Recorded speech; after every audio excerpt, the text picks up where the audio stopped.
সুপ্রিয় দর্শক বন্ধুরা, বাংলাদেশে শুরু হয়ে গেছে ঘোড়দৌড়ের নবজাগরণ। আপনারা দেখতে পাচ্ছেন তিনটি ঘোড়া দৌড় প্রতিযোগিতার জন্য প্রস্তুত। শুরু হয়ে গেল আরও একটি ঘোড়দৌড় প্রতিযোগিতা। এই মুহূর্তে রকেটের গতিতে ছুটে চলছে ঘোড়াগুলো। আমরা দেখতে পাচ্ছি তিনটি ঘোড়ার অসাধারণ হাড্ডাহাড্ডি লড়াই। যুব সমাজ যখন ফ্রি ফায়ার পাবজির ভয়াল আকর্ষণের শিকার, এমন পরিস্থিতিতে মহান স্বাধীনতা দিবস উপলক্ষে 3 দিনব্যাপী আয়োজন করেছে গ্রাম বাংলার ঐতিহ্যবাহী ঘোড়দৌড় প্রতিযোগিতা। সিলেট বিভাগের সুনামগঞ্জ জেলার ছাতক থানার শান্তিগঞ্জ ইউনিয়নে কুমারকান্দি, কামারগাঁও, মলমপুর, সদুখালী 4টি গ্রাম মিলে আয়োজন করেছে ঐতিহাসিক ঘোড়দৌড় প্রতিযোগিতা। আমরা দেখতে পাচ্ছি যে একটি ঘোড়া এই মুহূর্তে কিছুটা অগ্রগামীর পথে আছে। ঠিক তার পিছনে 2টি ঘোড়ার অসাধারণ হাড্ডাহাড্ডি লড়াই চলছে। সবাই চেষ্টা করে যাচ্ছে লক্ষ্য একটাই, প্রতিযোগিতায় বিজয়ী হওয়া।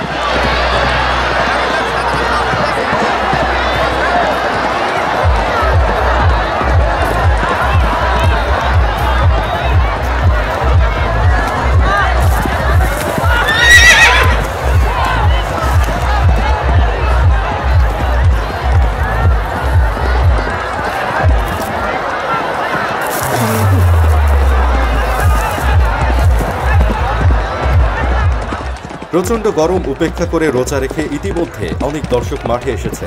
আস্তে আস্তে বেলা যতই গড়াচ্ছে, দর্শক সমাগম ধীরে ধীরে বাড়তে শুরু করেছে। হাজার হাজার মানুষের উপস্থিতিতে ইতিমধ্যে ঘোড়দৌড় জমে উঠেছে।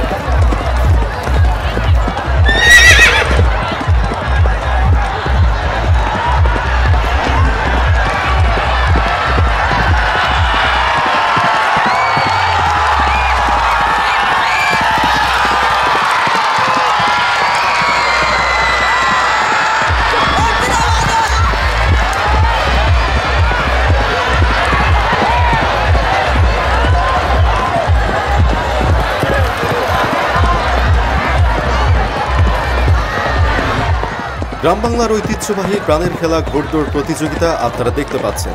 দর্শক উপস্থিতি প্রমাণ করে দিয়েছে ঘোড়দৌড় প্রতিযোগিতা বাংলাদেশে এখনো কতটা জনপ্রিয়। বাংলাদেশে নতুন করে ঘোড়দৌড় প্রতিযোগিতার নবজাগরণ তৈরি হয়েছে বন্ধুগণ। আমাদের এমএস টিভির মাধ্যমে বলতে হচ্ছে, বাংলাদেশে বিশেষ করে উত্তরবঙ্গের দিনাজপুর, বগুড়া, জয়পুরহাট, নওগাঁ, রাজশাহী, পাবনা, সিরাজগঞ্জ, টাঙ্গাইল, জামালপুর, ময়মনসিংহ এবং সুনামগঞ্জ, সিলেট ঘোড়দৌড়কে আন্তর্জাতিক মান দেওয়ার বিশেষভাবে উল্লেখযোগ্য ভূমিকা রাখছে।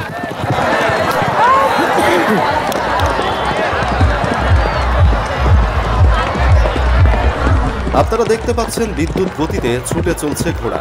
দর্শক মহলে সবার মনে একটা আনচান ভাব চলে আসছে, কোন ঘোড়াটি বিজয়ী হয়।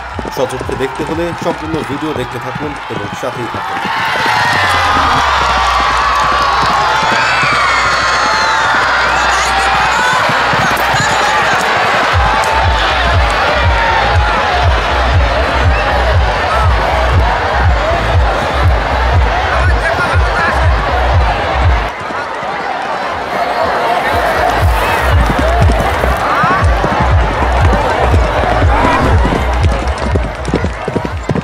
ধন্যবাদ এতক্ষণ খেলা দেখার জন্য। এইরকম গ্রাম বাংলার ঐতিহ্যবাহী সব খেলা দেখতে আমাদের পেজটি ফলো করে রাখুন। ভিডিওটি ভালো লাগলে লাইক, কমেন্ট, শেয়ার করুন এবং আপনার বন্ধু বান্ধবকে দেখার সুযোগ করে দিন।